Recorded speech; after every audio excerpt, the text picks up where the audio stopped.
Imijugujugu ikomeje kuba myinshi mu bafana ba Rayon nyuma yo gutsinda ibitego 2 na AS Kigali. Bamwe bati ni Tadeo umufana wa APR utoza Rayon Sports uteza ikibazo, abandi bati ni umufana Nzovu na Diskerema, abandi bati ni ikibuga cyanyereye ngo cyakirimo imisumari n'amacupa y'amavide n'ibintu byinshi byabangamiraga abakinnyi ba Rayon Sports. Uharoze ruhago Nyarwanda ahari banza niyakarabye nibakibura urwitwazo yatari ikibazo cy'umusifuzi, aba ari ikibazo cy'ikibuga cyangwa ari ikibazo cy'abafana cyangwa ari ikibazo cy'umutoza.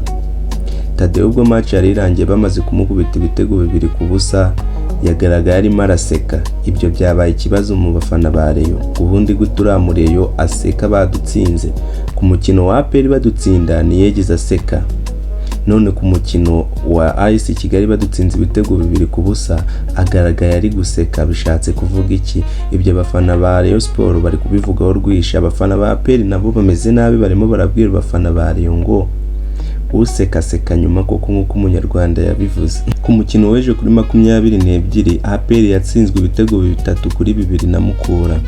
Ibyo ngibyo byatumye APR isuzugurika ndetse abafana bari barayiserereza cyane.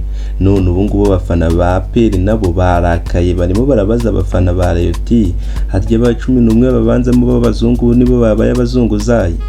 Hari n'umwe mu bafana ba APR umaze gutanga amakuru ari official yuko ahuye n'umukinnyi wa Rayon Sports Nyabugogo arimo acuruza imyenda, ibintu by'imikandara n'imisumari n'inzembe n'ibiki byose, kuko ngo bibera abazunguzayi ntabwo bakira abazungu. Ibintu byakomeye. Narababwiye ngo mwifanire Gasogi kuko ari we kipe imeze neza itazabarisha imitima ya kipe izabahora ibaha ibyishimo. None ubu ngubu bamwe mu bafana ba Rayon barimo kwiyahura. Bafite ikibazo cy'uko leta kibaha ibyishimo, bafite ikibazo cy'uko imeze nk'iyagurishijwe. Ikibazo cy'abasaza bari muri Rayonazi cyo ngo ni ikindi kigomba kwigwaho cyane, kuko bitari ibyo abafana bari bose baraza bifanire Gasogi. Sinzi niba urukumva icyo kintu nkuko nanjye ndi kucyumva. Gasogi niyo kipe ubu ngubu ihagaze neza mu Rwanda, niyo kipe imeze fresh, niyo kipe iri gukundwa, niyo kipe buri wese yakifanira, kuko niyo itazakoresha umutima nk'uko APR na Rayon bizabigenza. Uzahora wumva amatiku muri Rayon na APR mu gihe bakinnyi bagatsindwa, ntabwo uzabura kumva ko handitswe ibaruwa irega umusifuzi cyangwa irega umufana wateje akavuyo akabangamira ikipe imwe muri izo bigatuma itsindwa.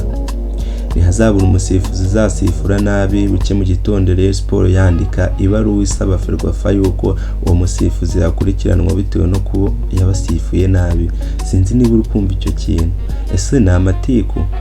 Bari baserereje APR bababwira ngo nibandike amabaruwa benshi cyane, wenda bo barabumva. None ubu ngubu nk'uko babibabwiye nabo nibyo barimo kubabwira, banabibutsa yuko useka nyuma koko. Guys, mbibutsa ko hari content yitwa tubyumva kimwe igiye kuzagisha kuri no channel buri munsi. Kora subscribe kugira utazajya ucikwa. Rero ndabakunda cyane.